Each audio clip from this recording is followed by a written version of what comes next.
श्री स्वामी समर्थ. जय जय स्वामी समर्थ.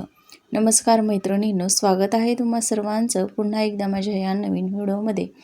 तर उद्या आहे गुरुवार आणि उद्या आलेली आहे माघी गणेश जयंती. तर आपल्या सर्वांनाच माहिती आहे की ही गणेश जयंती गणपती बाप्पांचा जन्मदिवस म्हणून साजरा केली जात असते आणि या दिवसाला खूप अनन्यसाधारण महत्त्व दिलं जातं. आणि म्हणूनच उद्या सकाळीच आपल्याला आपल्या घरामध्ये या झाडाचं एक पान घेऊन यायचं आहे. यामुळं आपल्या घरातील शत्रुबाधा, शत्रुपीडा, त्यासोबतच बघा गुप्त शत्रू असतील तुमचे, त्यांच्यापासून तुम्हाला त्रास होत असेल, तुमचं कोणतंच काम मार्गी लागत नसेल तर तुमचं प्रत्येक काम मार्गी लागेल, पूर्ण होईल. कितीही कठीण इच्छा 24 तासात पूर्ण होईल. असा हा अतिशय प्रभावी उपाय आज आपण या व्हिडिओमध्ये पाहणार आहोत. त्यामुळे तुम्ही हा व्हिडिओ कुठेही स्किप न करता शेवटपर्यंत नक्की पहा. चला तर मग अशा सुंदर व्हिडिओला सुरुवात करूया. तर उद्या सकाळी बघा तुम्हाला लवकर उठायचं आहे, स्वच्छ स्नान करायचं आहे. स्नान करण्याच्या पाण्यामध्ये म्हणजेच अंघोळीच्या पाण्यामध्ये तुम्हाला थोडे चिमूटभर पांढरे तीळ टाकून स्वच्छ स्नान करायचं आहे. कारण की ही जी चतुर्थी आहे तर ती तिलकुंद चतुर्थी म्हणून सुद्धा ओळखली जाते आणि या दिवशी तिळाला खूप महत्त्व दिलं जातं.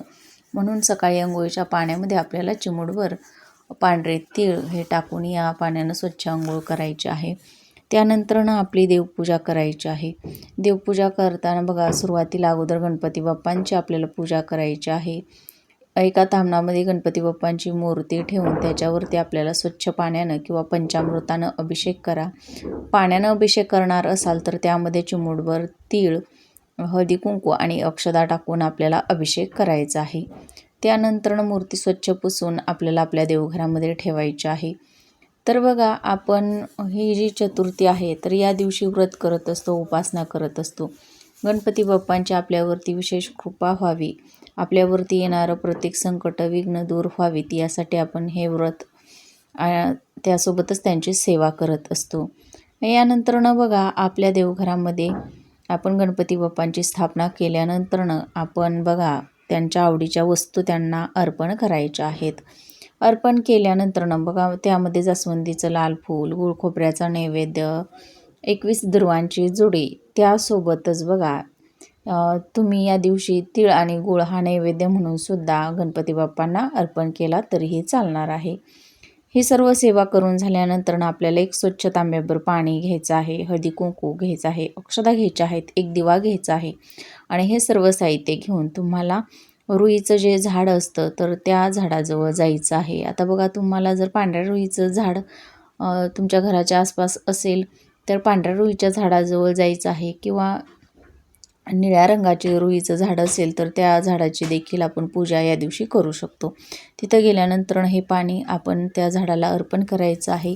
या झाडामध्ये साक्षात गणपती बाप्पांचा वास असतो असं म्हटलं जातं आणि म्हणून हे पाणी आपण तिथं अर्पण करायचं आहे. हळदी कुंकू अक्षदा व्हायच्या आहेत आणि एक दिवा जो आपण घेऊन गेलेलो आहोत तर तो दिवा तिथे प्रज्वलित करायचा आहे. दोन्ही हात जोडून तुम्हाला प्रार्थना करायची आहे. तुमची जी पण इच्छा आहे, मनोकामना आहे तर ती पूर्ण करण्यासाठी, तुमच्या घरामध्ये असणारं दारिद्र्य दूर करण्यासाठी तुम्हाला प्रार्थना करायची आहे. आणि नंतरनं तुम्हाला या झाडाचं एक पान घेऊन घरी यायचं आहे. हे पान घरी आणल्यानंतर आपल्याला स्वच्छ धुवून काढायचं आहे. स्वच्छ धुतल्यानंतरनं बघा यावरती लाल चंदनानं एक स्वस्तिक काढायचं आहे. स्वस्तिक काढल्यानंतरनं आपली जी पण इच्छा आहे, मनोकामना आहे ती पूर्ण करण्यासाठी आपण हा जो उपाय करत आहोत तर ती इच्छा तुम्हाला त्या पानावरती अगदी 2 ते 3 शब्दामध्ये लिहायची आहे. आर्थिक अडचणी असतील तर धनप्राप्तीसाठी, नोकरीसाठी किंवा मुलांच्या प्रगतीसाठी, पतीच्या प्रगतीसाठी काही इच्छा असतील तर त्या अगदी थोडक्यामध्ये आपल्याला लिहायच्या आहेत.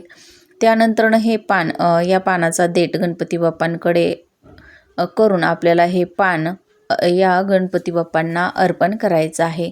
अर्पण केल्यानंतरनं आपल्याला तिथेच बसून गणपती अथर्वशीर्षमचं पठण करायचं आहे. 3 वेळेस करायचं आहे आणि नंतरनं गणपती स्तोत्राचं देखील 3 वेळेस पठण करायचं आहे.